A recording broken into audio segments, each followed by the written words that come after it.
magical mermaids and humans everywhere. This is Hampton Beach Mermaid. Thank you for joining us on our custom tail talk featuring Mertailor's designer, Mermaid Syphira. That's me. Yes, it is you. So here's the agenda we're going to be going over today is we're going to be meeting the designer herself and getting a little bit to know about her. And we're going to talk about custom tails versus pre-made tails. And then we're also going to talk a little bit about contracts and pricing, as well as the creating process. And then we're going to go into a Q&A at the end. So if you have any questions, feel free to leave them in the comments and we'll answer them at the end. All right, so for today's speakers, I will introduce myself. My name is Marissa, also known as Hampton Beach Mermaid. I am a 3-year professional mermaid, also an Instagram influencer. I have a bachelor's in business and marketing, and I'm certified in design and visual communications. And I have 6+ years in the entertainment industry and working with children. And today, our special guest, MermaidSyphira, also known as Stephanie. Would you like to introduce yourself? Yes, hi, Stephanie. I'll just go by Stephanie because it's easier to say than Syphira, but Syphira, people guys, not Syphiria, not Syphira, it's Syphira. Yeah, I get Syphira a lot, but like I emphasize the Y, so it's like Syphira, but right. Otherwise people just skip over that part and just go Syphira. And I was like, you know what, good enough for me. I realize it is kind of a weird name, so I'll take what I can get. Yeah, okay, so a little bit about myself. I got into mermaids when I was about 3 years old when my mom showed me The Little Mermaid, naturally. So I've pretty much had a lifetime love of mermaids, as well as I've always drawn. So I pretty much have all my life of years of experience in art. I've been part of the mermaid community since 2012. But I've known of mermaid tails since I was a really young teenager, maybe a preteen. So I knew since its existence that this is something I really wanted to do. I have a degree. It's mostly in printing, but it does contain some graphic art stuff. But I do not have a graphic design specific degree, which is super interesting for some people. But yeah, I guess specialize more in printing, which it sounds super boring, but at the time it was the job to get into. But yeah, and then I've been doing digital art for 3 years now. It started when my husband got an iPad and he's like, check out this drawing app, and I took it and I said, okay, thank you. And then I just was like, I'm gonna do this now. So that's basically how that started. And then I did Mermaid 2018, and I've been trying to do it every year since, but that's how I got into that. Yeah, that's all I have to say about that, I think. Oh, it's so cool. So what actually got you, or how did you start, or how did Mertailor even come up with getting custom designers, and how were you in that process of becoming one? So I think it's the story between me and Mertailor starts back in Mermania 2017. He actually didn't even know who I was back then. But I had tried on one of his allure tails that he had at the time, and I was like, wow, this is amazing. And then I decided that I was really into supporting everything that Mertailor came out with, because then he later released the Spellbound tails, and then he had the short-lived neoprene tails, which then basically turned into the whimsy tails. And I basically started to talk to him, or I kind of just bugged him into talking to me. I was like, yeah, check this out. And I basically was I just kind of got to know him over the years, and he knew that I did digital art, and he knew that I did some spellbound designs for people digitally. And so we just kind of got to talking, and he knew I was in the printing industry. He had made a post a couple years ago about hiring somebody to do silicone, do some silicone stuff with him. And I actually considered moving to Florida and taking that position on and whatever. And I said I could do everything. I could pour, I could sew, I could design your tails. And I was like, wink, wink. And so it kind of turned out as a joke. But then he had come to me late last year about the possibility of doing custom tails. And he's like, do you think this is something we can do? Because no one's really doing this yet. Especially with pairing it with his awesome quality. I mean, I know that I think it's Magic Tails, I don't remember, but somebody does, and I know FinFun does a sort of custom option where you can draw it in and then they can print it and stuff like that. But he was very like, well, I don't want people to just send in whatever and then just print it because I still want it to look like Mertailor. And I was like, yeah, I totally get you. So I was kind of like talking to him about how we can make this possible. And then he's like, and again, I was like joking, like I could do this with you. And then he's like, well, just show me what you got and like just do a couple of designs and let me see like what you can do. And I was like super determined. And I have a cat joining me. Hi, baby. Cute. So I did some designs and he was impressed and he's like, yeah, let's do this. So as far as like the other designers, how they got it, I just kind of assumed it's because all of them have other, like they have a portfolio of tail designs. I know Zari was like making her own like super stylized ones, where she made these cool backgrounds and made everything like really glowy, but she kind of like would always post that she did designs. Siren Pearls, of course, was doing her own kind of just mock-up tail designs and stuff. Now you guys can actually make the tails, not just design them, and exactly, see them come to life. That's so cool.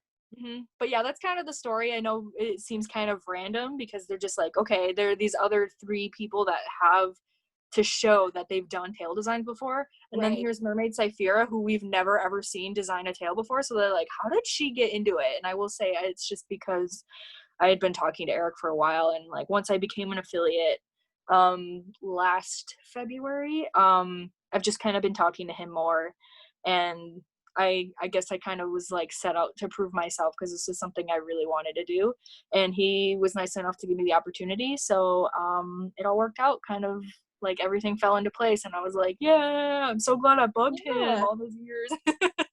That's amazing. Thank you for sharing. Okay, so now we're going to talk about the difference between a pre-made tail and a custom tail. Also, if you guys haven't really saw the theme, we're talking about Mertailor tails because Stephanie is a Mertailor Custom Tail Designer. So that's what we're mostly going to be talking about, repping the Mertailor. So we're going to talk about the differences between the two. So if you were deciding to go the custom route, what the difference of that would be if you were to go with a pre-made. So I pretty much laid it out here, and I used some tail examples of one that I currently own. So I have, guys, you know I'm always pronouncing this wrong, the abalone tail. That's for the Fantasy Fin 3. And then I have my version of my custom tail that Stephanie made for me on the right side. So I have a tail that I already own versus a tail that I got custom. So they're both a little bit similar, but you can see the one that I got custom is the one that I had in mind for her to design for me. So even though they kind of have a similar vibe, they're both very different.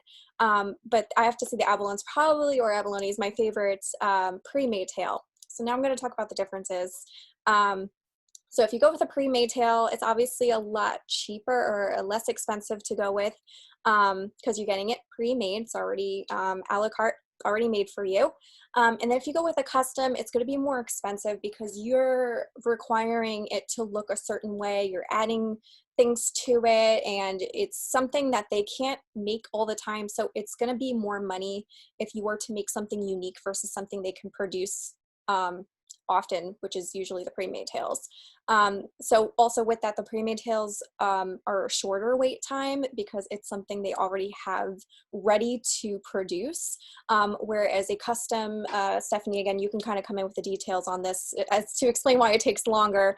But you know, it's something that they're not used to making in a production. It's not a design they have ready, so they need to kind of come up with the materials and come up with the way that they can make this, so it takes longer processing time to create. I think that's pretty much why it takes longer. Again, correct me if I'm wrong, or if there's anything you want to add to that. You know, creative time, but also the fact that so many people want customs, that's the thing that kind of bogs me down. Like, I am doing this full time. Or I should say I'm like a freelance artist full time. So I do just art as my job, including the custom whimsies and stuff. So I already have I have the list of people that want to do customs plus some side projects that sometimes involve Mertailor, like his latest logo for the aquarium he's opening up. but a lot of it is unfortunately due to the fact of high demand. So even with the amount of designers that we have, we still get bogged down because, you know, it's 4 of us versus the entire mermaid community that's Right. interested in Yeah. custom. So, And you know, we sometimes try to, more than sometimes one person gets more than one tail. yeah, sometimes people come back. You come back, you get some Yeah. more. Yeah. Yeah, so that also is production and design time, which why it takes longer. And then for the pre-made tail, you can't really you can't customize them. They are as they appear to be. You cannot change a color, you cannot change the style, you cannot change a marking or you know, stripes or polka dots, whatever it is. If there's something you don't like on there, unfortunately, you can't change it.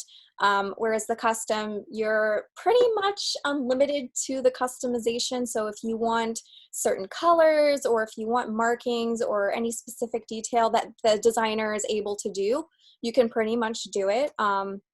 So you don't really have limitations. Again, up to the designer, of course, of what they're able to do, but opposed to a pre-made tail where it's pretty much as is. And then the difference with a pre-made tail is that other people can own it. So pretty much it's on the website for people to grab. You know, you will have a lot of people, especially with this tail, it's a very popular tail, you will have many other mermaids wearing this tail, which doesn't really help you stand out if you're looking to be unique, or if you're Mersona, you're trying to portray a certain character.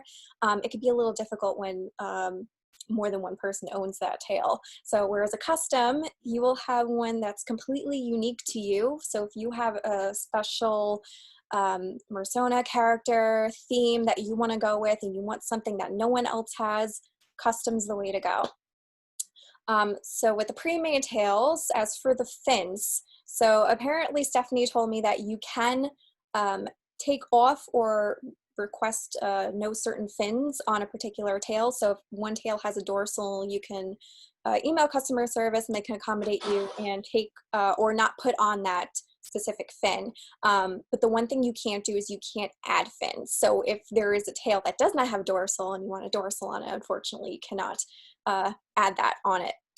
Whereas the custom, you can choose up to 4 different fin options. So you can choose to have all those 4 fins or 1 or 2. That's completely up to you. So you do have some customization there as far as adding or not adding certain fins on your tail.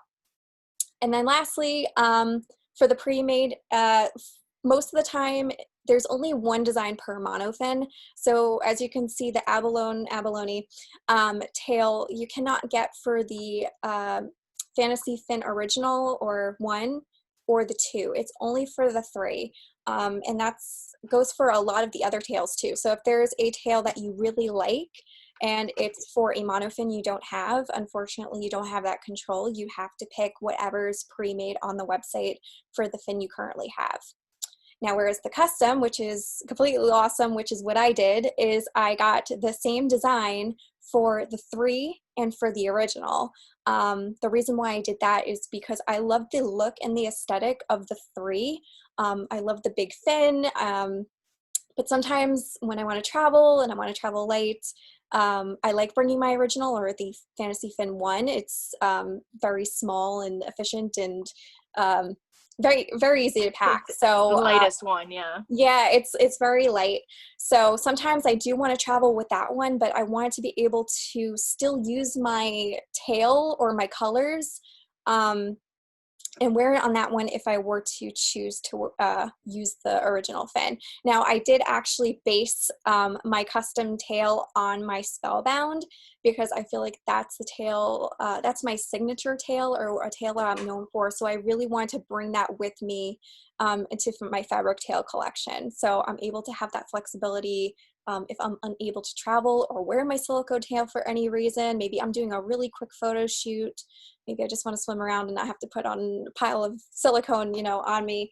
I was able to be flexible and get a fabric version. So if that's something you want to consider too, if you do have a silicone tail and you want to get a fabric version, I highly recommend it. Yeah, and I will actually add to that as far as people requesting to get their current silicone tail designs like on to the Whimsies. I got confirmation from Mertailor that he will only do that with Mertailor tails, because it starts to get complicated when you, let's say Merbella's, for instance, if you know, how do you figure out, like, can I copy this design of a Merbella's tail onto a whimsy? Like, that starts to get into weird territory. So as of right now, if it's something that Mertailor has already created, he will allow for it to be redone on a whimsy. There has been an exception. I did recently do a design for Mermaid Echo, who has a Spellbound, but just got it repainted semi-recently, so by a different person. And so it's sometimes it's situational, and it really depends if you can get that permission, that written permission from the artist who did that design that you want to recreate into a whimsy. So I thought I should just add that in there too. Yeah, definitely. And that's something we're also going to address later in the presentation, is kind of questions regarding that as well. And I actually do have my original Fantasy Fin with my custom skin on. So if you guys want to just get a quick look of what that looks like in person, as you can see, it's pretty identical to the graphic version she made.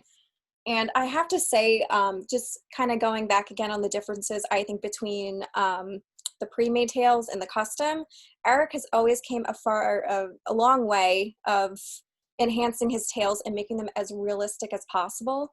And I think his custom tail line, I'm not sure if the pattern is too different, but I have to say there is a lot of detail within the scales and a lot of the detail. Stephanie, I'm not sure if this is the template that he gave you to use or if this is something you created, but I absolutely love the contrast in the fluke. It's very 3D, it's very real life. If you looked at it from far away, you wouldn't think that this is a fabric, which is very impressive. Okay, so for that, what most of what you're seeing is the template. It's basically a guide that, yeah, okay. It was a guide put into place for us to see where the scales need to be, where like the texture and the flukes are. But if I want to emphasize that a little more, I have my ways of going, okay, I'm gonna emphasize the shadows a little more, and then really bring out those like the higher areas, so that it looks like it's literally like textured. So it looks like that to some degree on the template, but I can bring that out with my color, and I choose to do that a lot because the template is there more of like as a guide to kind of, so it's not just like literally just color, so I don't literally have to draw everything in. It's just kind of, it's a template. Yeah, so, I love the template, I have to say. And again, with your designing skills, I think you really brought out the realism in this. And I don't know if you guys can see, I'm trying not to knock my laptop over, but you can see that there's little scales also on the end, kind of like really nicely blending into the fluke, which personally on my pre-made tails I've had don't have that. And I just really love that detail on here. And they also have that on the fins too. It's a little hard to see. I don't know if I can go any closer, but there's some scales in between here again, which is a really nice detail.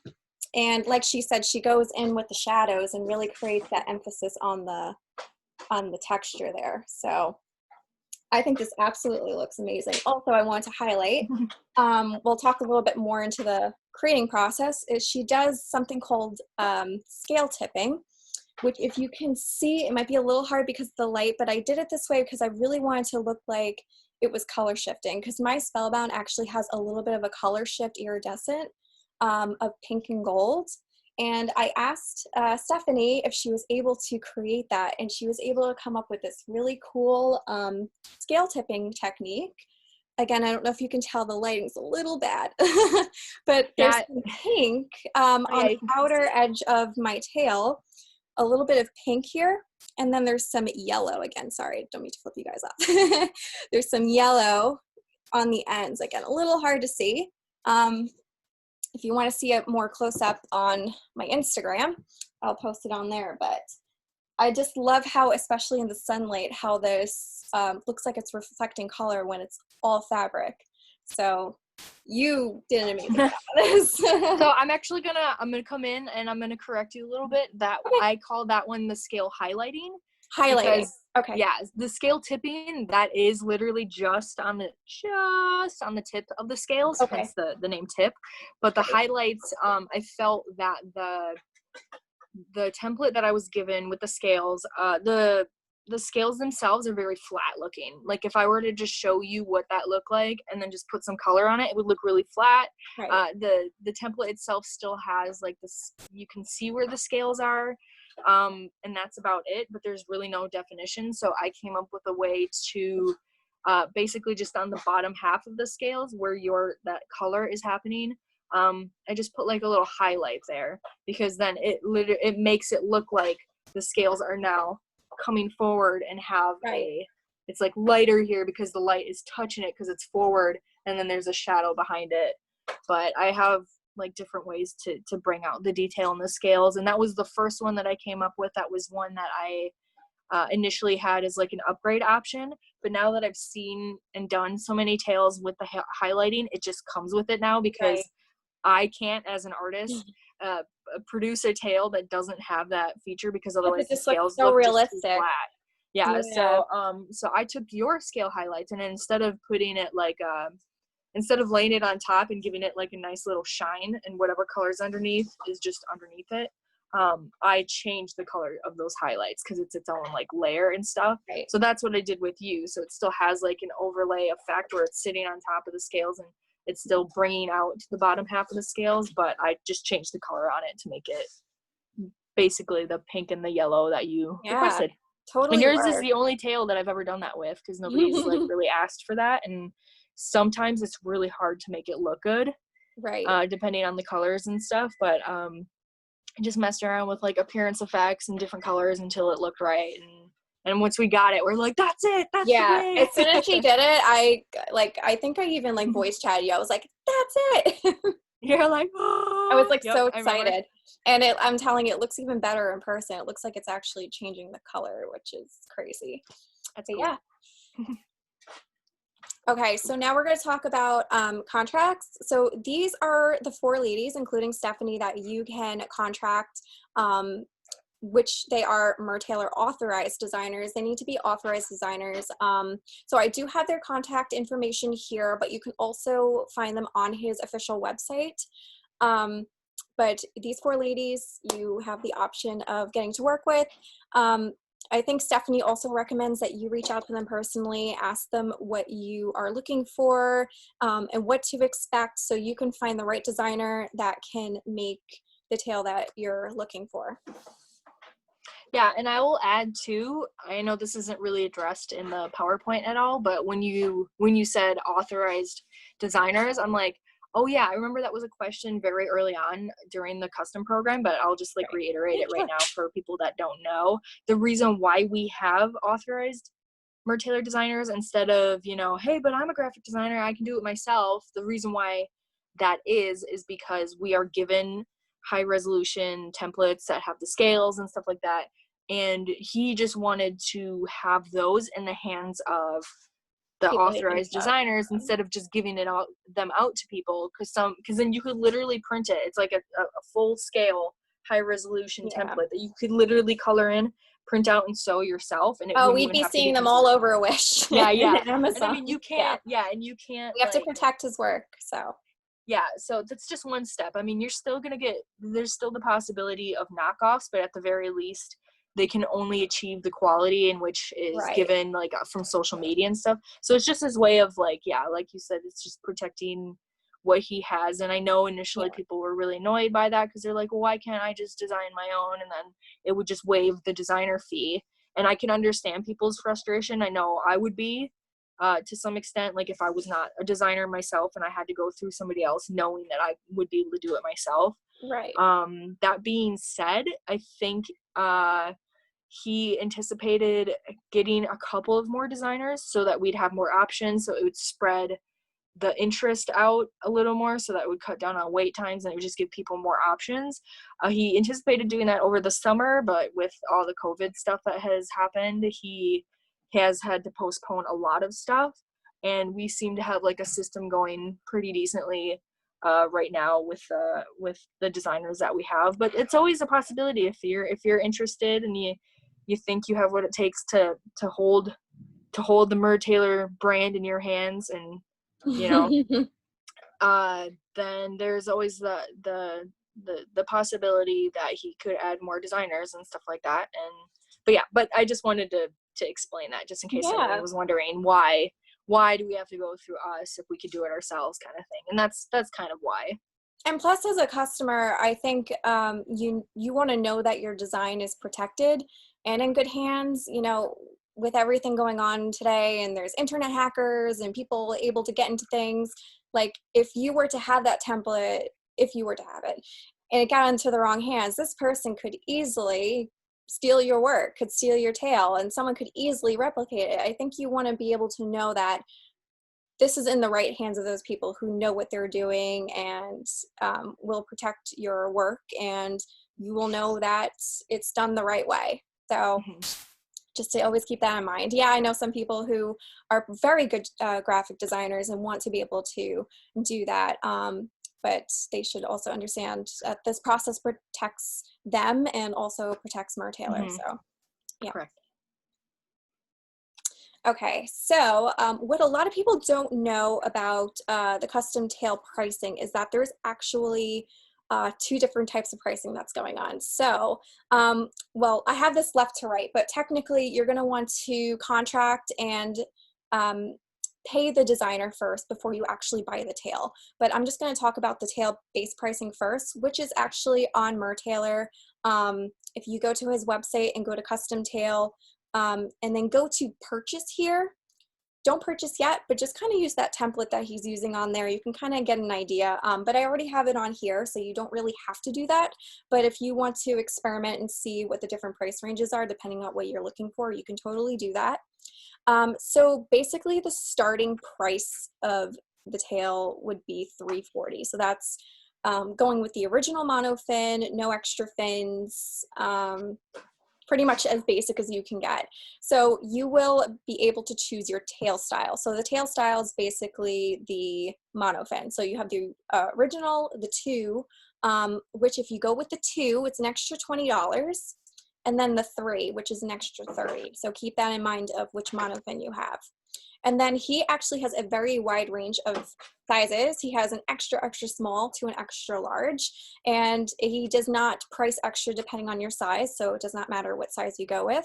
And then you have the options of 4 different fins like we talked about earlier. So we have pectoral fins, which they kind of go up to here on you.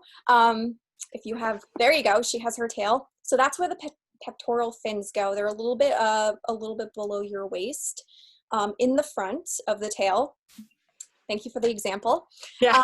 Do you have all the fins on yours? I don't have a dorsal, but that one should be pretty self-explanatory. Right. And then we have hip fins, which are literally right at your hips. So you can see on hers. Yep.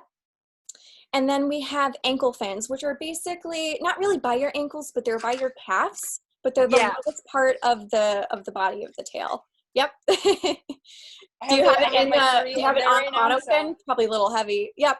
And that's where the ankle fins go. So now, if you call them the ankle fins, because that just, like, I guess maybe that slides off the tongue a little better than calf fins. I don't know. Fins. Yeah. But the reason why they're as high as they are is because of the zipper, the invisible zipper for monofin insertion. Yeah. You can't have it right at the ankles because you have a zipper right there. So people are just like, why are they so high? And I'm like, yeah, because your zipper goes up, above your ankle area. So it's like, you can't put a zip. I mean, you could, but it would just be harder to have a zipper, like on that one side of the zipper, have a fin. Like, it just doesn't work. So that's why they're as high as they are. Maybe we'll have him change that to actual calf fins, because that's actually where they are placed. But it's also different per monofin too, because the zipper on the Fantasy 1 is pretty much on the edge of the fluke, so the ankle fins are actually placed lower, like actually on the ankles. So it really depends. Yeah, thank you for clarifying that. I always kind of wondered. I'm like, wait, that's a little higher than the ankle. But as far as you can go right now, that's as low as they can go. Now, each of those fins, pectoral, hip, and ankle, they're $50 each. So if you go with 2 different kind of fins, they're $100. If you go with all 3 of those fins, $150. Right, Matt? Yes. And then the last kind of fin you can get is a dorsal. Again, kind of self-explanatory. It goes on the back of your tail. It kind of goes from your upper buttocks to pretty much, I think, your lower thigh. So it's a pretty big Yeah, it might even go lower than that. It might actually kind of looking at my when I tail. place it on the template, I feel like it goes Hold on, slightly let me get below mine. like your knee pit. Okay. Yeah, let me get See mine. if I'm wrong, but I feel like it goes a little lower than the knee pit or whatever Oh, you it's call it back very in the heavy. Guys, I'm so tiny and this thing's so heavy. Oh, okay. Let's see. Okay, so this is where the waist is. This is the dorsal. Yeah, so like the bottom of the dorsal is pretty much at the top of the ankle/calf fins, which we know are at the calf. So telling ya, they go down to the calves. She's right. They go down That's the a calf. big dorsal, It man. is I very missed big. out. No wonder why it's $65. Yeah, it's huge. It is big. Whew. Don't look too closely at it. You might see some design flaws. Just kidding. No, I zoom in on everything when I design. I'm like, they better not see a single pixel out of place because No, like, you're you good. can You're see good. that in the print. And then I also want to just add, because I was curious myself, so as you can see, the fins that are on the custom tails, there's only one type of pectoral, hip, ankle, and dorsal fin that you can get. Unfortunately, if you want a hip fin that you want a little bit longer or you want it a little bit more precise in the cut, you can't really get anything else. That's the only options they give you. It's one of each, correct? Yeah. Yeah. I can expand on that a little more Okay, too. yeah, The go ahead. reason for that is I know like if you use his spellbound tail as an example, when you go to purchase a spellbound, you can see the different calf fin options, the different pectoral fin options and stuff. And when you click on it, it changes the price. I think he just wants to avoid that. So Okay. we Right. are, I am convincing him to add an additional style of fins to mix it up a little bit.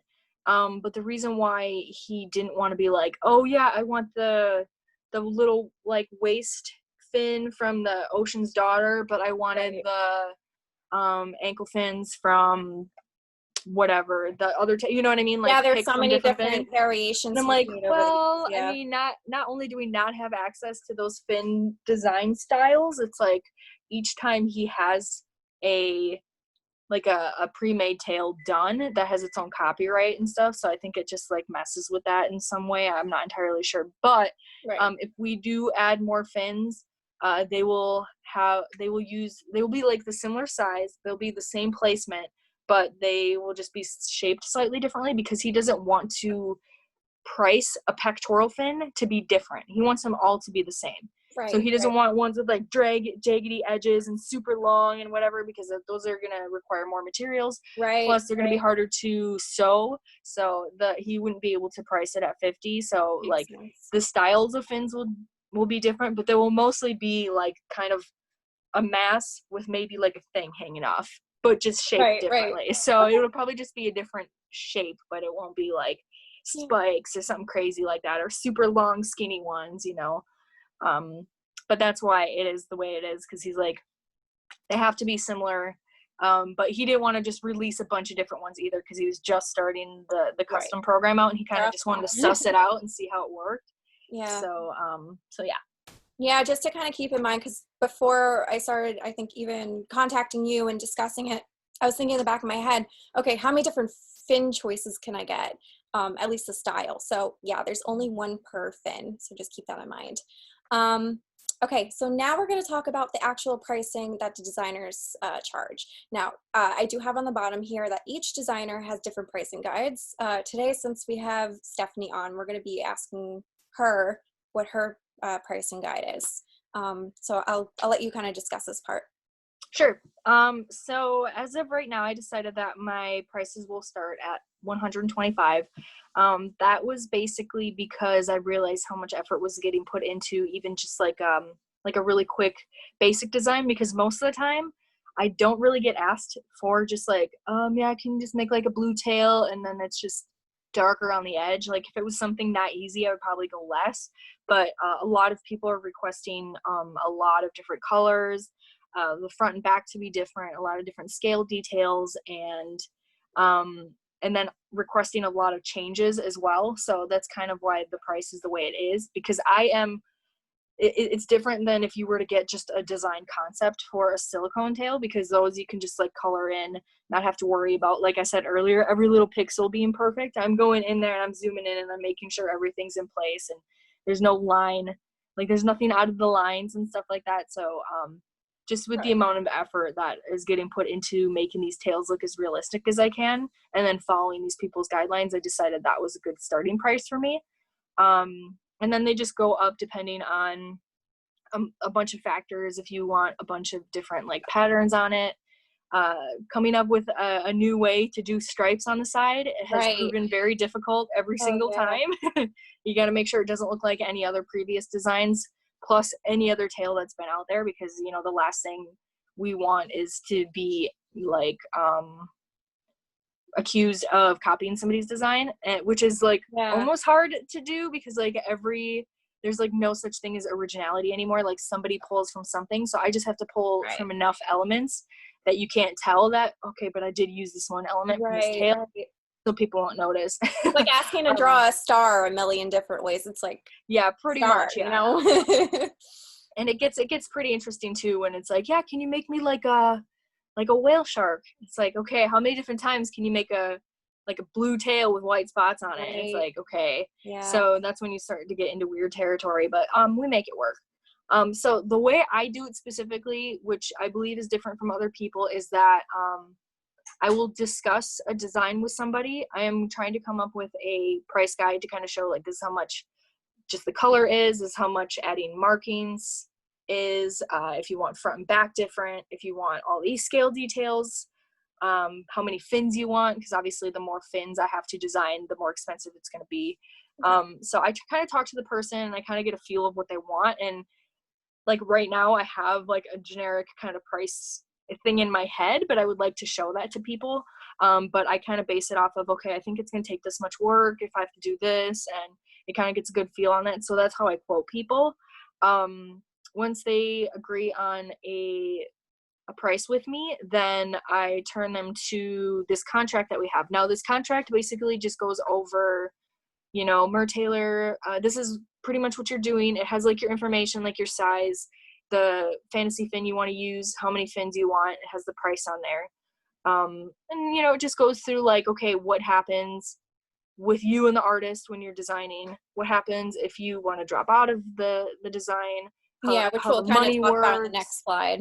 So it just kind of goes over, and I have people read this first. I'm like, before you give me money or anything, I want you to read this, and I want you to agree with this before you know, get to work with me, because I don't want to have any surprises. So I have people read this first.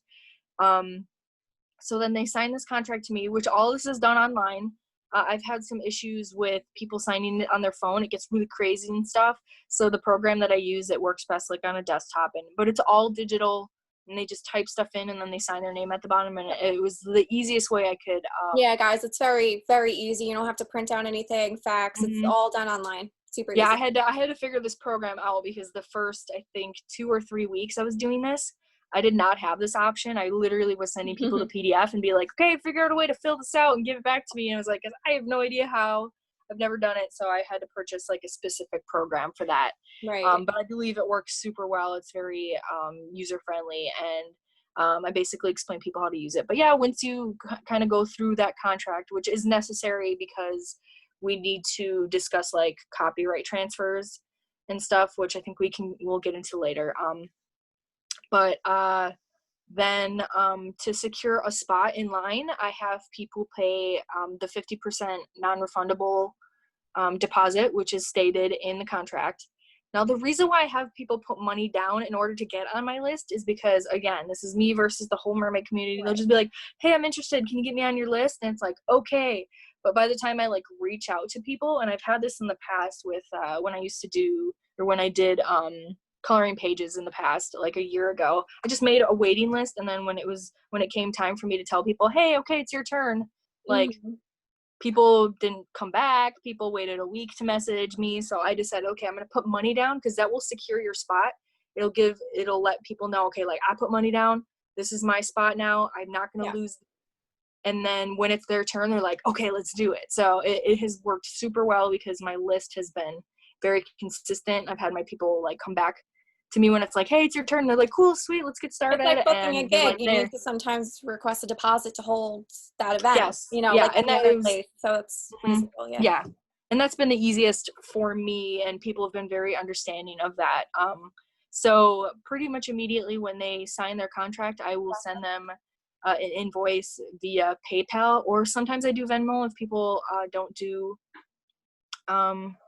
if they don't do PayPal, but I will send them an invoice, and once they pay, that's how they get on the list. I let them know that they're on the list, and I put them on their list, and they are there. So that is how you officially get on the list, is when you fill out your paperwork. And when that gets signed to me, and I get that email saying it's signed, that's where you are. So if I have 5 people send me an email saying that they signed the paperwork, it'll just be, or well, I'll send out invoices in that order, but it's like whoever pays is how they get on the line. And then I think, so they're allowed 2 major changes after you send them a first draft. And of course, if you do more work, so I will send them a first draft. I'll go through all the emails, or the email that we had discussing the designs. I've had people literally come back a few weeks later say, hey, I'm actually gonna change my design. I'll be like, that's totally fine, as long as you keep it here, and by the time it's your turn, I'll read through everything that you've got, and I will spend a couple hours just coming up with that first draft. And I will draw it out as if like someone's gonna fall in love with this immediately and they will like it. Like I want to make it look like a good tail design, not like, okay, I've got the color down, what do you want me to do? It's like, well, if I know you want markings and like tail or like some highlights and stuff, like I'm just gonna put in and make the tail how I think they want it, and then I send it to them. Now what construes as like a change is, oh, can you raise the color up? Like that would be a change. But also if you wanted to be like, can you make it look less shiny? Can you make the green look more of like a teal color? And they can give me a list of changes that they want. That counts as one change because I can do all that in one chunk. Don't be like, hey, can you change this? I'll be like, okay, just change it, send it to them. Oh, can you change this? Okay, go back and send it to them. Oh, can you change this? I'll be like, yo, if you know how many changes you want, put it in the in the thing, and you can tell me all the changes that you want. I can do it. Hopefully it's a little closer. If not, then there's another change, and then hopefully we're good. And that is what the contract covers. Now I'm a little lenient on it because I want you guys to have your tails be your dream tails, and I want to have as many changes that we need in order to perfect it, since we're already here. Like, you already paid, we're already here, we're already doing this, we might as well make it perfect. But yeah, if you start getting to an unreasonable amount of changes, then I make it clear that I do start to charge more for extra time and stuff. Like, can you add stripes? And then you go and add stripes. And like, oh, well, I want some polka dots here. And then you go and add polka dots. And they're like, well, now I want purple here. Like, it takes up a lot of your time, and they should know kind of what they definitely want beforehand. But, you know, sometimes things happen where you do come up with your first draft and you're like, I just want like a little thing change here and there. Like, that's okay. I think we even went through that with my design because we were trying to get that color shift look going on, and I think we were experimenting a little bit, but nothing too major, I think, on well, and like I will accommodate for all changes too, but I'll just be like, hey, if you just said that you wanted a 2-tone tail with no patterns on it, and then you're like, actually, I think it'd be really cool if you added some like Celtic knots. I'd be like, okay, well, I didn't quote you for like for a design, so yeah, these changes will definitely be up to your discretion of what you think you're able to complete with the time that you're spending on it. So and I've had people add and subtract fins too. Some people are like, you know what, I'm actually feeling ankles. Can I tack them on? And I'll be like, yeah, it'll just be a little extra charge if you're okay with that. And they're like, yeah, sure. And I'm like, all right, I'll write you down and I'll change your invoice. Or some people are like, yeah, see, I really like how you did the back of that tail, and I just don't want that dorsal covering it up. So can you swipe the dorsal? And I'm like, yep, sounds good to me. And you know, I accommodate for that. So, and now fins are additional charge? They are, yeah. And I know some people don't, but they do. I wanted it to be fair because I didn't want to just be like, yeah, I'm just going to charge you for a design, and then if you want fins or not, it doesn't matter. Like, I didn't want to include that because they do take more time. They're its own separate entity. And when I do set up the file and stuff for Mertailor or create the proofs or just designing them in general, it does take more time away, and you know, it's an extra element and stuff.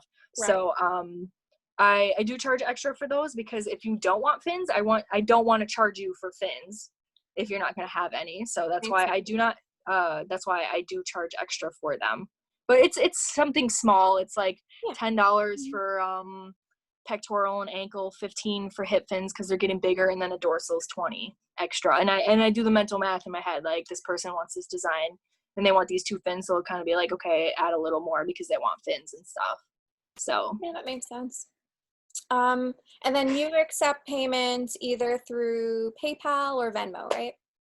yes, usually through PayPal, because that's more business oriented, and then I can keep track of that, because I totally forgot somebody did something through Venmo, and I was like, yeah, I'll update I'll send you the second half of your invoice, and I'm like, I cannot find her anywhere, like, where are you? And then I'm like, oh, we did Venmo, didn't we? And she's like, yeah. And I was like, and I was like, yeah, that's not in my list of things. So yeah, I prefer rarely PayPal use it too when I'm booking with clients, because I had the same thing happen with me. I was like, wait, I don't think this person paid me. And then I went to my Venmo account, which I barely use. I'm like, wait a minute, they paid Venmo.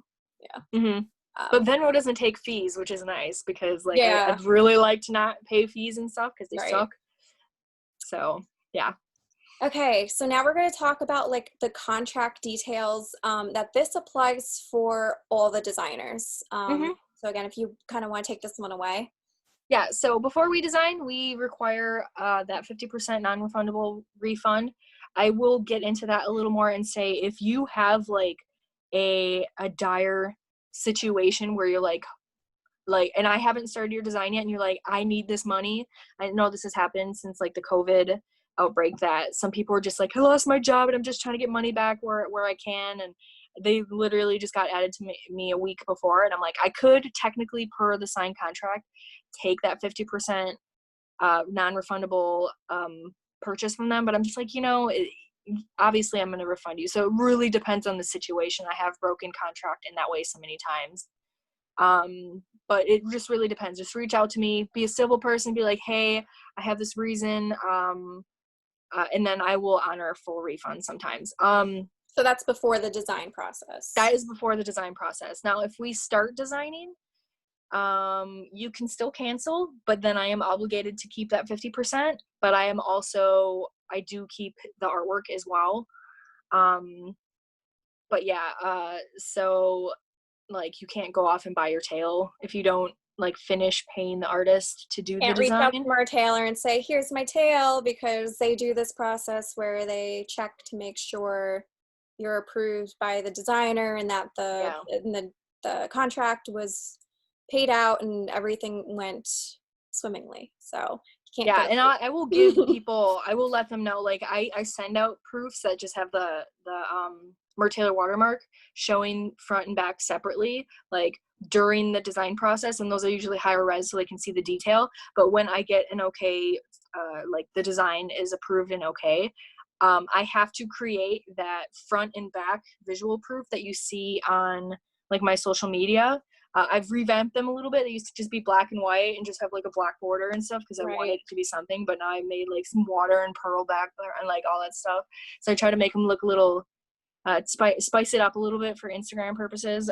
But that proof is basically the ticket to purchasing the Mertailor tail. And if you do not have that approved proof, like, you can't purchase the tail.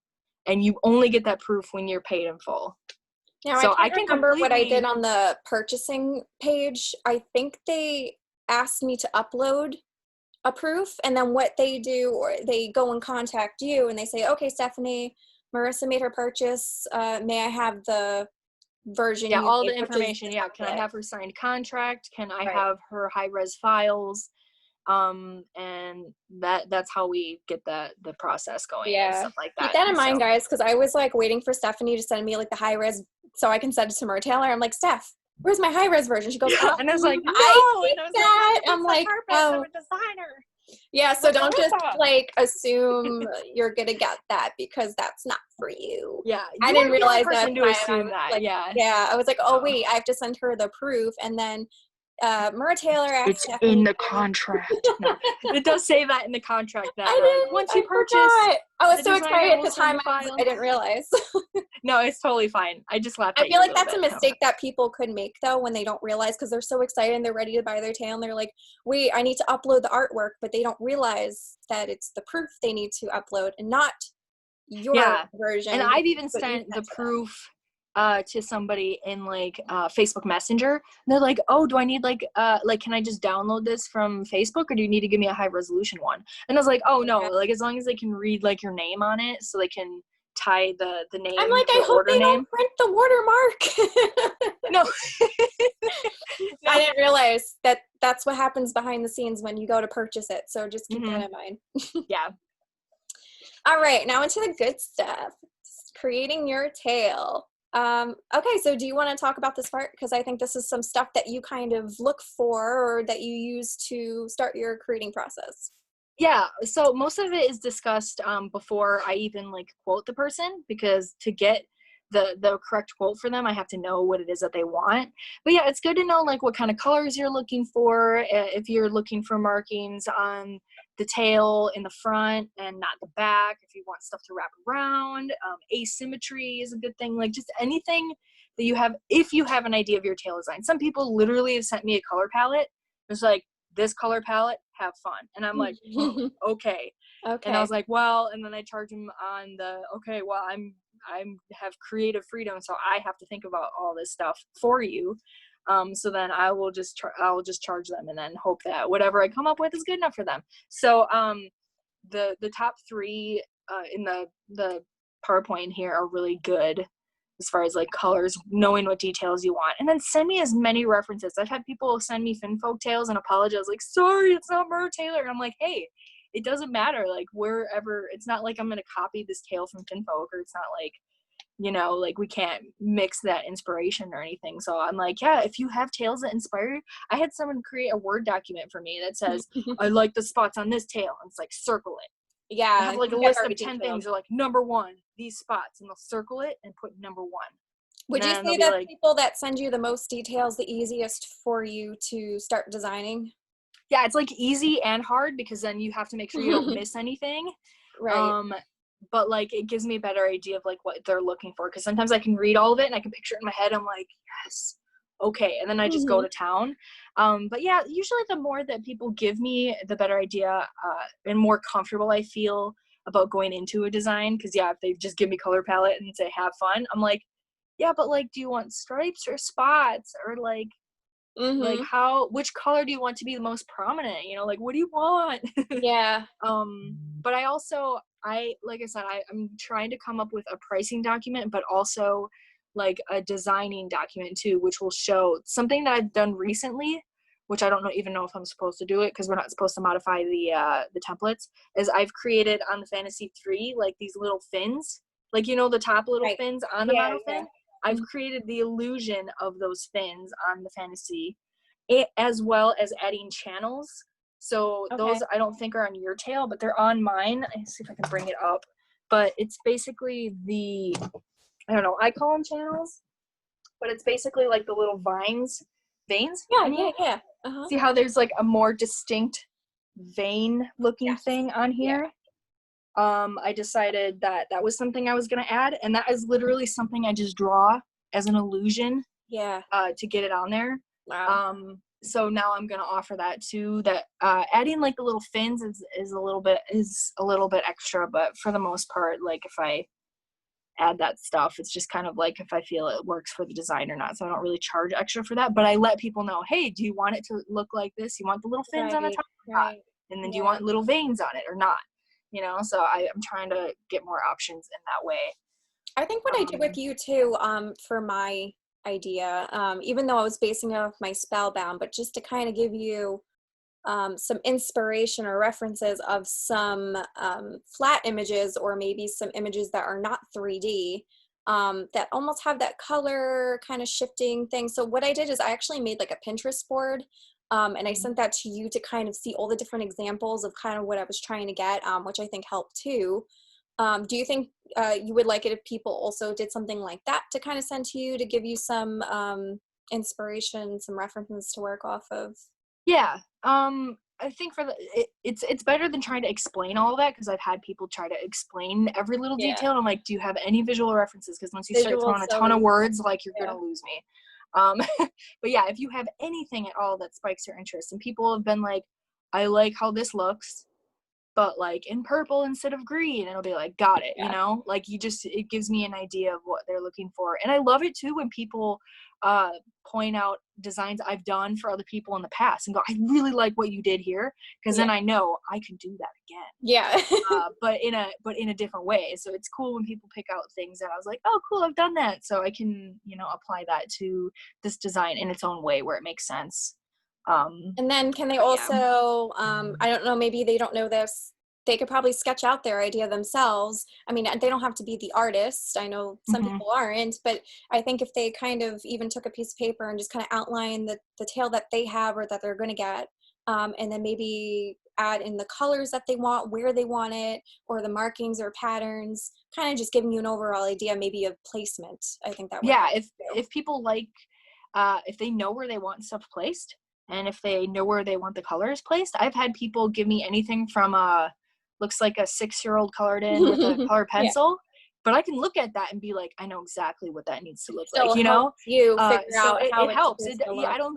You guys can be the worst artists ever, which art is all objective anyway. So you're probably somebody's favorite artist out there somewhere. That's what I always tell people. So you could be a terrible artist or the best artist, and you can give me something anywhere far and in between, and it will help me with it, even if you think it won't.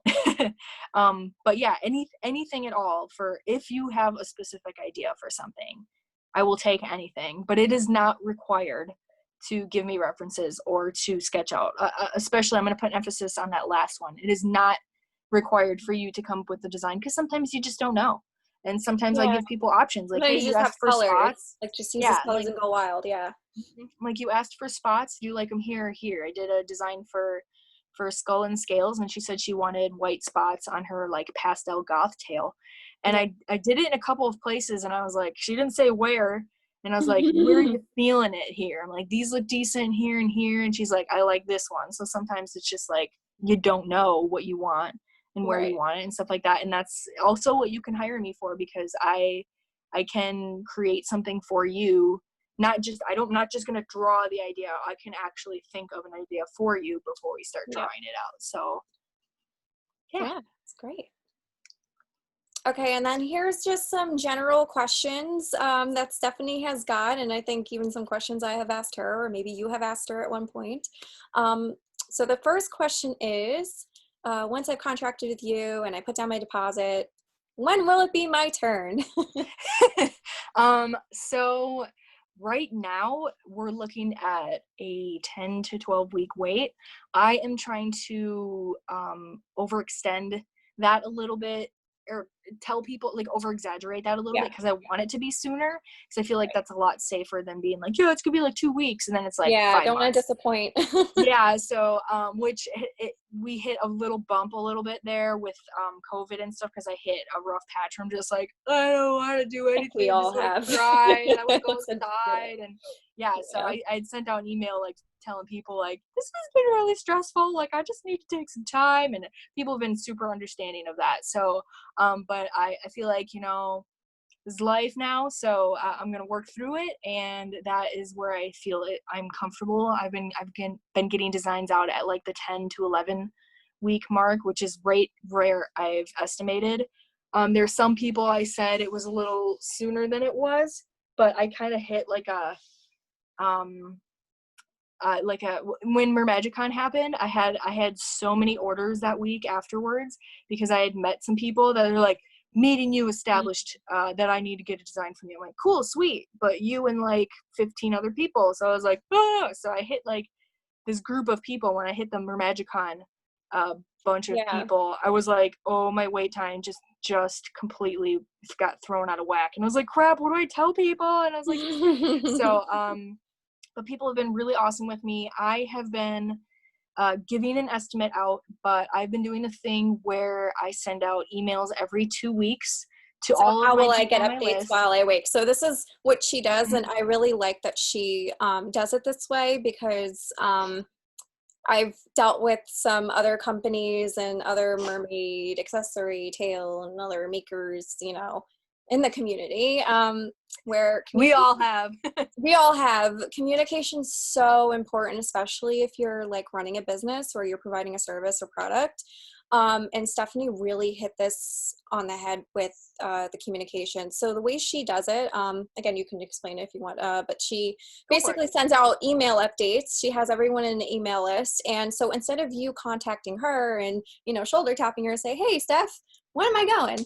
Yeah, what's She up? How's actually it going? updates you along the way. So yeah, so how's your increments on this update? How do you usually do this?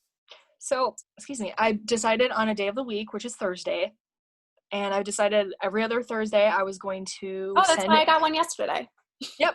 That's what I'm like. I picked Thursday I'm getting because another tail, guys. what? Yeah, Can't tell her I back. decided that I was going to pick a day of the week, and I was going to send out an update, regardless if I had anything to say or not, because I didn't want to just take people's money and then just run with it. I'd be like, you're not going to hear from me Right. for several weeks. Peace, you know? So it used to be weekly, but that got very overwhelming as I got more people on my list, and I realized I was spending a lot of time, because I will spend a lot of time on emails, because at least my first 10 people, my top 10 people, I will customize an email for each of those people. Then once you start getting to like the next 5 to 10 people after that, then their emails start to be similar sounding. And then to be completely honest, the last few people on my list, those are usually copy and paste, because I have the same exact thing to say to Yeah, them. they're getting the same message, So basically. yeah, so I'm just like, hey, you're still way far out, so I have nothing to say for you, but here's an update anyway, and then I'll let them Yeah, know what I've been up to. So I'll be like, yeah, I had this one project, or I let people know that I just got a few kittens. So that was crazy and took up some time, but I just like, it's just to let people know what's going on, and they can respond or they don't have to. It doesn't matter. yeah, It's completely up to them what they want to do, and but it's just to send it out, so it lets them know that I'm thinking of them.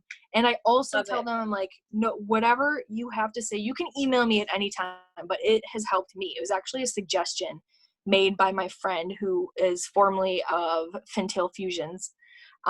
She said, I picked a day of the week and I sent emails on this day every 2 weeks, and it helps because then it doesn't, hey Steph, like Yeah, people yeah. don't have to. The Hmm. only emails I get are, hey, I found this picture, this inspired me about my design, and I'll be like, thank you for the email. I was like, cool, I'll add that. I'll make sure to make Now note of it's that when it's your attached to turn. that email chain that Hmm. you had established Yeah. with them from the beginning. So when Yeah. you go back, you have that information. Yep. So And then I just guys, keep that read. in mind that, and we'll address this in the next slide. We have some tips how to Hmm. make this process go easier. And she likes to keep everything in email. Of course, if you message her on social media, you can talk to her, but she likes to keep all those details that you have regarding your design within the email. Okay, and then lastly, for a general question, how long does it take to make a design? So once you So get the to design. so usually when I reach out to a person, like if it is their turn that day or whatever, like they will get their first draft from me within that day. And if you're right there and ready to go, like you and I were, I'm like, hey, you ready to do Yeah. this? And you're like, I'm ready to do this. So then we were both like doing it, at the same time. That sounds wrong, but yeah. So then we were then communicating. I'm like, okay, let me get something started, and we can go from there. So then I usually try to get. I want to show them something first. I don't want to start talking about the design like, hey, I want this and whatever. It's like, I know it's in the email, so I am able to just read through that, and I want to come up with something first. I want to come up with a visual for them first, so that they can go, okay, yeah, this is the direction I want to go in, or like, whoa, you need to steer the car the completely opposite direction. This is so wrong, which usually isn't the case, but you never know. So I want to have something first, but to be honest, I try to just, if I look on my list, if it's late at night or whatever, I'm watching Netflix, I'll look on my list of the next few people, and I'll just come up with a quick design for these 3 people that I know I'm going to contact in the next day or two. Be like, hey, it's your turn. I also have a thing for you. Like, here, I started your design. And they're like, whoa. Yeah. So it really just depends, but I try to get a little bit ahead of myself. And I do work with at least 2 people at a time, sometimes 3. It really depends on how fast people get back to me. But yeah, it's pretty much within a day or two. I've gotten a design done. I'll be like, hey, it's your turn. I also have a thing for you. And they're like, hey, looks good. And I'm like, cool, I'll send you your proof and you're ready to go. And they're like, cool, thanks. And it's like, wow, that literally took like 5 hours. Right. So it just really depends. But the design itself takes anywhere from like, it could take anywhere from 2 or 3 hours to like 7 to 10. So it But depends on the like, complexity of the design. yeah, and that's what I charge based off of. But like, they don't see that. Like, if I reach out to you the next day, they don't know how many hours I actually put into the tail Right. itself. But like, yeah, when I tell you like today is the day we start your tail, unless I say otherwise, like I will have something to show to you tomorrow, or I'm going to start your design this week, at the end of this week. If I don't give you a specific time and I say it's your turn, let's do this, Yeah. like we start working immediately. So yeah. Cool. All right. Sorry, guys. We're running over the hour. Yeah, I'm sorry. I'm like, no. This actually is very common on my webinars. We go over the hour. I think the most we've done was because like the first few slides we have to like, yeah. we But gotta, like, I love all the everything. information, so let's definitely keep it going. This is all great. So here are just some tail examples. We're just kind of quickly walk through. These are 3 that popped out to me that I thought that Stephanie created. They're on her Instagram. If you want to check out her Instagram, she has a bunch of other designs that she's been working on. But these 3 are very unique and they're very different. So they're all based on different things, different themes. Some of them are even based on video game characters and superheroes. So I just kind of wanted to talk a little bit about the designs and how she created them, and yeah, just the whole, like, I guess the process of creating them, which looks awesome. So the first one on the left. So I think the first time I saw this, I automatically knew what it was because I played these games growing up. Spyro the Dragon? Yes. Yeah. Yeah. She actually named Spyro. the tail Spyra. Like, she named her tail Spyra because, like, That's I don't a good know, one. female version of Spyro, I guess. I don't know. Yeah. So yeah. I think what she does she want to do one based off Spyro? But yeah, go ahead and talk about like what she asked for and what you came up with. She actually gave me a ton of inspiration. She said, I like this and this, and in fact she's on my list again for another 2 designs because she's just like, I want so many, like, all these things. So she was sending me a ton of inspiration. But she emphasized that I really like Spyro, but like it doesn't have to be a Spyro tail, but I'm just saying I really like Spyro. But she was saying things like I really like his like plated scales, dragon scales and stuff. And she kind of drew up like how she wanted the tail to look without color. And I was like, yeah, I kind of like how she did this, so I'm going to definitely use that. But she said, yeah, I wanted a purple tail with some like teals on it. And I really like blotchy spots, you know? And she said she likes Spyro, and she's like, just kind of go with it. And I just went with it. And she's like, yeah, I really like, this is cool. So she kind of gave me like somewhere in the middle of somebody that gives me flat out like, this is exactly what I want, or I don't know what I want. She was somewhere in the middle, which is really cool because it gave me some creative freedom, but it did pull a lot of inspiration from what she wanted. But I turned it into a Spyro tail regardless of what she wanted because I was like, you know what, I'm feeling it. I'm feeling his colors, and we can tweak it a little bit to kind of make it your own because I don't think Spyro has the teal spots on it like that. I think he just has like purple spots. I don't think so. Something. Yeah. And then like obviously on the fluke, like that's something that's different and whatever. So I didn't want it to go straight Spyro. I just wanted to kind of involve her design a little bit as well as like Spyro inspiration. But it's great, like if you're familiar with the character, by just looking at it, you know what it is. So you definitely worked your magic doing that. I knew who he was, but I had to Google him and I was like, what's this guy look like? Was it really a gamer? All right, and then the next one, which is the one in the middle, when I first saw this, again, I kind of already knew what it was, which it looks like it's based off of a rainbow trout. You want to talk a little bit about this one? Yeah, so this one actually is kind of a special design. It's the only design that I did as a gift, because one of my friends, she used to go by Mermaid Alora. And she has like a ton of medical conditions that have caused her to be like, have difficult swimming. She has a like one of those bags gosh, I'm just like losing it right now, but she has like one of those bags, but she has a tube coming out of her stomach, and it Yeah. basically like collects her food in the bag. So she got a spellbound, but she couldn't wear it anymore because she lost a ton of weight due to her medical issues, so it didn't fit her anymore. And as well as like the silicone waistband was really tight on her tube in her stomach area, so she had to get rid of her. She had to sell her beloved spellbound. So what happened is, I was like, oh my gosh, I totally should just offer her like a design. I'm like, if you want to go whimsy, because whimsies are so much Oh, lighter, I will yeah, give you a design. absolutely. But even better, a friend of hers reached out to me and said, hey, I'm a friend of Mermaid Alora, and I want to surprise her with a fantasy one custom whimsy based off of either her spellbound or like a rainbow trout. And I was like, we should go rainbow trout, because I love now rainbow somebody else has trout, her yeah. spellbound, and now we're creating a spellbound design, and now these two people have the same design. I'm like, we should go rainbow trout, it should be cool. Yeah, And I yeah. was like, I was thinking about giving her a design anyway, so I'm glad you contacted me. So we, as a collective effort, purchased this tail, or they purchased all the stuff for a tail, the fantasy fin, the whimsy itself, and I just did the design pro bono because I wanted her to be a mermaid again. And so this tail is special in that way, but she basically just said, rainbow trout. So she told me exactly how she wanted it to look, and I looked at a rainbow trout and I made it look like a rainbow trout. So that was a pretty easy design. I mean, just getting the elements in the right spot. Because fish go this way with the fluke, they don't go this way. So so that would be an example of a tail where they knew exactly, like, just make it like this, and I made it, and she's like, yep, looks good.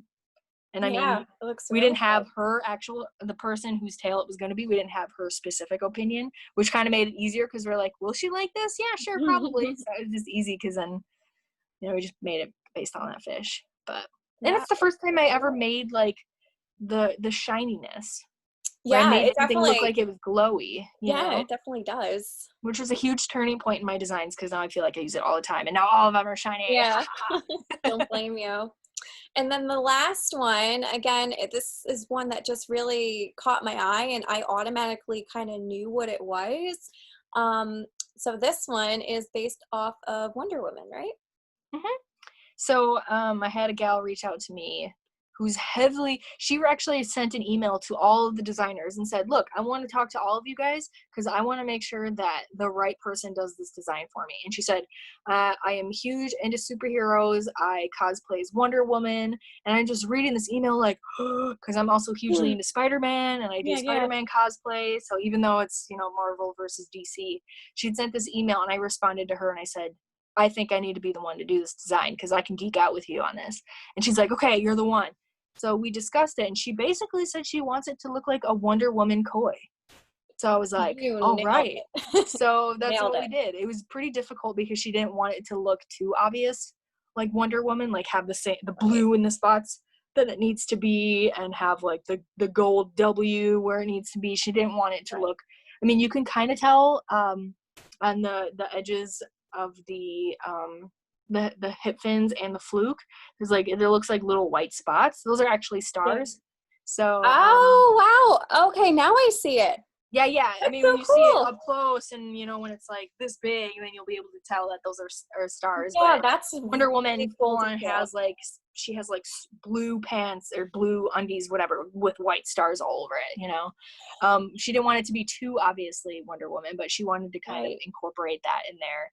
And she wanted like a metallic gold look, because she is kind of like the gold, she's all Amazonian or whatever. And so Yeah, that's you kind of the look we were nailed going for here. So this one, she just said, make it look like a Wonder Woman koi fish.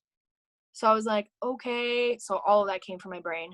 We had to figure this all out. We went back and forth so many times, because we're like, how about this? Well, maybe that's not working. Maybe this. And it took a while to get this one right.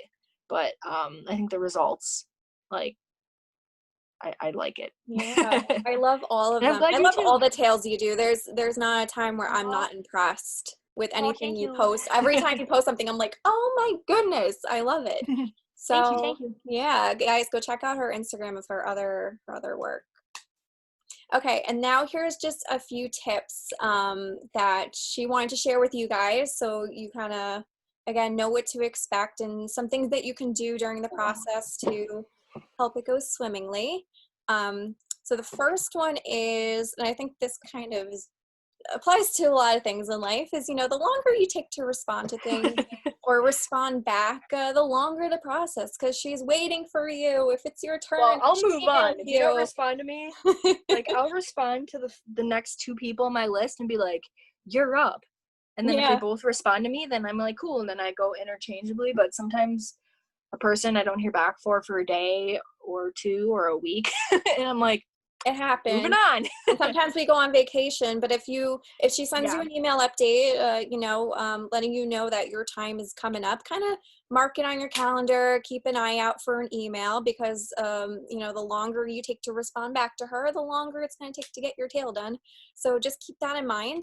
Mm-hmm. And now but also take as long as you need, because there's somebody that's on my list right now who was number 1, and I did some stuff for her, but she's going through a lot and she's still not sure which direction she wants her design to go. So even though her turn was 2 or 3 weeks ago, she's still, like, she knows she can approach me when she's ready. So like, you don't want to go forward with something that you're not confident in, and you want to kind of go a different direction. So that's totally okay too. But if you definitely know what you want and you're really excited, a little impatient, you're waiting for this to happen, but I'm ready when you're ready. So it's all on you. Ready when you're ready. So just keep that eye out for that email. And then second, I think we kind of addressed this earlier on, and then we're kind of going to discuss it now, is copying designs from pre-made tails or other artists, including certain colors and or line work. And now the line work is like patterns, markings, stripes. So like she said earlier, talking about a spellbound tail. So if you have a you have a silicone tail from another tail maker and you want it on a fabric tail, I think you would need to definitely ask your artist if it's okay first to get that on a fabric of another tail maker's product. And if they're not okay with that, which, artist integrity, that's something they want to protect, that Stephanie or whoever is designing your tail will need to find a way to not completely duplicate that design, but make it so it's similar without completely copying that design itself.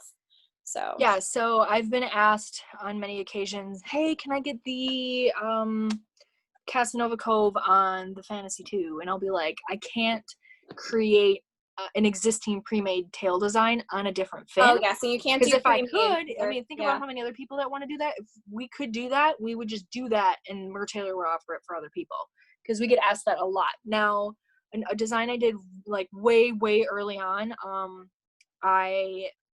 it was the same thing. Hey, can you do the Coral Cove on the Fantasy 2? And I said, well, I can use elements of it to elements of the tail that you like in order to do a tail for you on the Fantasy 2. And she said, okay, well, I want it to be mostly purple instead of like the pink corally color. I do want the coral to be on the tail, but I had to do it in a different way. I'm trying to pull it up here. So I don't know how well you guys will be able to see this, but this design here. Oh yes, that one. Yeah, so there's coral at the hips, and then there's coral coming up from the bottom of the fluke. Yeah. And there's a lot of purple in it, and so that does not look like the Coral Cove at all. So what I try to do is I'll try to convince somebody that asks for, can I have an H2O tail? Can I have the tail that looks like this? I'll be Ariel tail. Ariel tail. It's so simple. It's just green, but you can't copy it. So I try to convince people. So I try to convince people, I say, hey, I mean, it's cool that you are so inspired by this other tail design, but like, this is custom, like, sky's the limit. So I'm like, you're literally paying to create something that's special for you. So I will ask them what elements of the tail they like, because most of the time it's like, I just like the spots on it. Okay, cool. I can use the spots, ditch the colors on it, ditch everything else on it, and then it's a completely different tail. Yeah. But it's hard to be like, yeah, I like this whole tail. Can you just make it for a different monofin or whatever?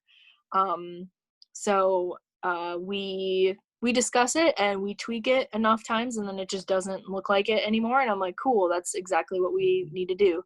And then it was not actually discussed as far as like copying a design, but there's somebody that got recently added to my list that has Merbella's design, and she didn't even ask, like, can you copy this silicone tail of mine and put it on the whimsy? Like, I'll ask Raven. She didn't even ask that. She said, hey, can you create another design that captures the same like essence of my Mersona on this tail, but like in a different way, so it's not directly copying. Right. And I'm like, yeah, I can definitely do that. So I do have somebody on my list that I am going to make a similar version of her silicone tail, but make it my own so that it doesn't look like a Merbella's tail. And I also asked her, like, what are some key points of this tail that you want me to use? And then the rest I can tweak it to a point where then people don't have to like wonder if I directly copied it or whatever. Yeah, and this also includes other brands that have fabric tails and pre-made other tails, including Fin Fun and Fin Folk and Swim Tails and all those. Or just like I did a shark tail for Raina. She has like a full skin suit for that has like a shark tail pattern on it, and she wanted a spellbound, or she wanted a whimsy to go with it, but I'm like, I had to tweak the color, I had to change the pattern a little bit because I didn't want it to look like another it's a company, it's not even a tail, but like I tried to do something that's different because I don't want to directly copy anything, because design. It's like taking, you know, like knockoff Versace or knockoff Gucci and putting it's wrong because it's their design. So you putting it on something that's maybe not a purse or a clothing and putting it on, I don't know, something else, that's still stealing. So right, yeah. So I still have to come up with a way to just do it in its own unique way every single time. But yeah. All right. And then the last one is something we already mentioned. So just making sure you're keeping that communication with Stephanie or whoever you're contracting with in email. So that way you're keeping the communication streamlined. Because we all know Instagram and Facebook, the chat goes like this every time you chat is gone. So if you're talking to Stephanie about your tail design, but you also want to ask her about her new kittens, like that information can get stuck in the it's gone. Yeah, it's just gone. So I'm like, if you do an email and if we only talk about that in email, then the email's in one place. Yeah. And when it's their turn, I literally, like when it's somebody's turn, I literally read through all the emails, because sometimes I don't even remember if they made tail design changes, Right. So I'm like, okay, I'm just going to read all of it, what they have, and just get an idea of all of it. And it's nice to have it all in one place, because I've tried it. I've tried the email and Instagram and texting method where it was all just misconstrued everywhere, and we ended up dropping that client because they're just like, your communication sucks, and I'm like, I just want to keep it in one place. I think I even like sent you an idea on Instagram, and then I forgot about it, and then I was going through our conversation, and then I was like getting frustrated because I couldn't find it. So keep everything in email, guys. It's a lot easier. Except I do offer, because sometimes it's just easier for people to talk through Instagram or it's like a quick convo, if it is their turn, take away what you discussed in the convo and put it in the email chain. Yeah, until it's officially your turn, then I'll come to you and be like, if you want to go and use social media as a way of communication, we can resort to that, because then it's immediate, and it's quicker for photo sending and maybe notifications and stuff like that. So sometimes I offer that up, and then I'll start talking to them on Messenger, Facebook Messenger, and then we can send stuff back and forth that way. And totally okay with that, because now it's just me and them, and all of it's right there. So yeah. All right. So now just some Q&A. Here are some questions that you guys submitted when you signed up. So we're going to go through these two, and then I saw there was some chats going on in the comment area. You did? So if you guys have any questions like right now or that you had through this presentation, submit it now in the comments section, and we'll get to it right after these two. Yeah, I have the chat up, so. Okay, you do. Okay, I can't have the chat up because I have my screen completely full, so I won't be able to see. So once I do that, I'll switch to the comments. Okay, so first question is, how do you avoid too similar of a design to another tail when creating a custom tail? And then who retains that rights trademark to a custom tail design? The mermaid, the conceptual artist, or the tail maker? So the first one I feel like I sort of addressed previous slide, where it's like, how do you keep a design to look too similar? I will just ask the person what elements of the design we're trying to achieve they like, so that we can take certain elements from something that they like and then completely change it up. But it's constant research for me. I have to look and be like, okay, I feel like this is something I've done already, and I'll be like, I did this on another design, it looks too close, I gotta scrap that. Or maybe I'm like, this sure looks like a design from somebody that I've seen already, so then I have to like, I basically have to talk them through and say, hey, you want a clownfish design, there are a lot of clownfish tails out there, so we need to do what we can to just change, like I'll just have them target 1 or 2 major things about the tail, and then I'll see if we can make major changes to the design, or incorporate like another type of fish in it, and like just blend some ideas together that are more than just the clownfish, and then we can basically just use really what they like and then change enough of it to then make its own thing. So, and then as far as like the trademarks and the rights, Mertailor has in his contract that the copyrights go to him. Now, he does this for 2 reasons. One, it's on his template, so it's the one with the template on itself is his, but also he knows way more about this than I do, but it has something to do with him selling the art, creating, like printing it and then selling it to the person into a tail and stuff that's like his own product. So by having the copyrights to him, it was easiest for him to just do it that way.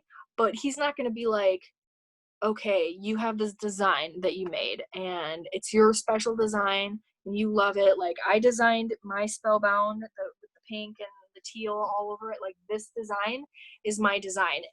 He now owns the copyrights to this tail, but it's not like he's going to be like, yo, you can't use that if you decide to make your own tail again, or if you decide to. He's just doing it to protect his customers. So yeah. So he's not going to go off and use it.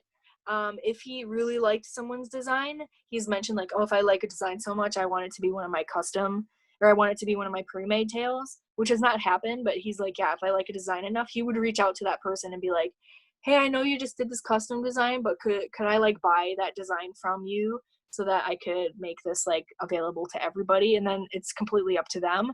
He's not going to go and be like, well, you're not going to let me? Well, I own the copyright, so I'm going to do it anyway. So he's not going to do that. Yeah. For the people that are freaking out about that. But like, you still own the design. Like, I still own this design. This will still be mine. I'm still going to put this design on everything because it's my persona and stuff. And he's not going to like fight me for drawing myself, having this tail design and be like, hey, I own that. It's not like that. It was just the easiest way to like streamline the process and to avoid protect any, everyone, like, basically. Yeah. All right. Next one. What is the easiest way to create unique scale patterns on tails?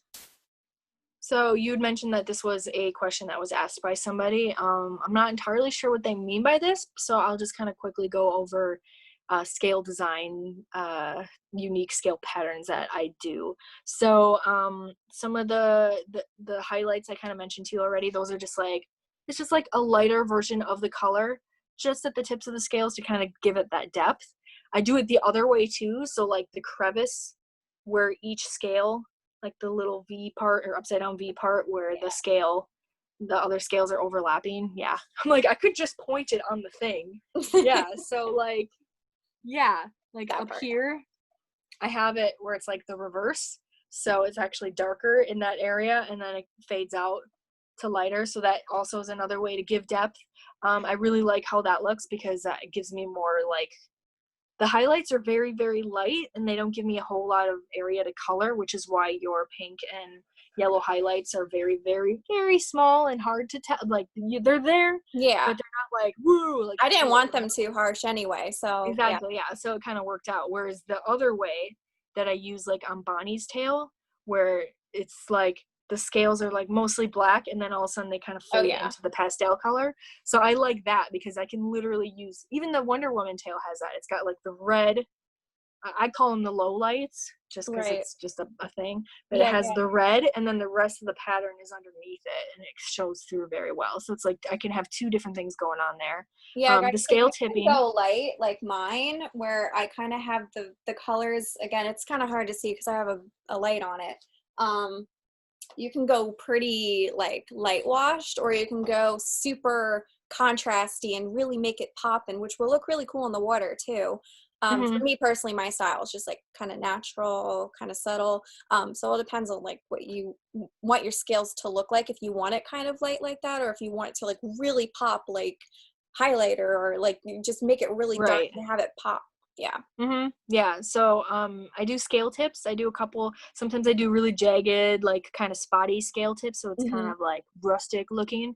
And then sometimes I do like, it's a glow brush, so when I draw the scale tipping, there's like a slight glow around all of it, and that's a really cool. That looks really cool on certain tails and stuff. But again, these are all like upgrades because I'm literally going onto every scale and like drawing this in. But yeah, and then another thing that I've done for like a beta tail is I'll have like shadows coming in from all directions. So it's not just the highlight has that nice soft highlight area, or where it just comes down from the corner. It's literally outlining all the scales. And that looks cool because like beta fish kind of look like that, where the scales are all one color, and then just the middle of every scale is its own color. So I was like, well, how do I achieve that? So then I came up with a way of doing that, and I'm just going to see if I can pull up a design here quick. Yeah. So like this. Oh, yes. So like there's it's like a really dark teal, almost black, and it's coming in from all directions of all edges of the scales and stuff. So I call that one, I think I just call that one a blur, or like outline blur. Because I'm just like, I don't know, but I wanna have these options for people so that they can look at them and be like, oh yeah, I really like this option and stuff. But sometimes I just go like, okay, they're okay with scale detailing, so I'll just pick whatever I think looks cool with their design, and then if they don't like it, I scrap it. But most of the time, like whatever I choose, if I've charged them for scale upgrades, I'll just do something that makes sense with the design. Yeah. So that's that. Okay. All right. Does anyone have any questions? We're gonna open up the chat box here. Yeah, I haven't we have actually. 2 chats. One from Virgo. Syphira is the best. Give her all of your money. I agree. That was funny. That's the only one I see on here, so we can give it a couple of minutes if anyone wants to say anything, but otherwise I haven't seen anything else. Yeah, guys, if you have questions, she's right here. We addressed a lot of stuff. This would be a great time. We've already been here a while. I'm so sorry. No, it's okay. Every anticipation of making this only an hour, but this is me all the time, right, guys? Those have been on my other ones. We always go over the hour. We already lost some people too, so oh well. All right. It doesn't look like we have any more questions, so we're going to end it off here. Thank you so much, Stephanie, for joining us. This has been a really, really cool one, and I loved hearing all the details and what the process is, even though I've worked with you before, but just knowing you know, all those little details and how this could be better for you and any future clients that you have working with, and what to expect. So if you guys are interested in contracting with Stephanie Syphira, I will post an updated email either probably tomorrow, just because I need to have the recording kind of download everything so I could send that off to you guys. But in that email, I will have her contact information, so you can reach out to her. If you are seeing this webinar already posted on my website or YouTube or any other platform, I'll have that information in the description for you guys. So yeah, thank you so much. Someone just wrote a comment. Thank y'all. I learned a lot about custom designs. Your design are beautiful. Oh, thank you. I know, right? You're the best. All right, guys, we're going to end it off here. I hope you all stay happy and healthy and have a good one. Bye. Bye.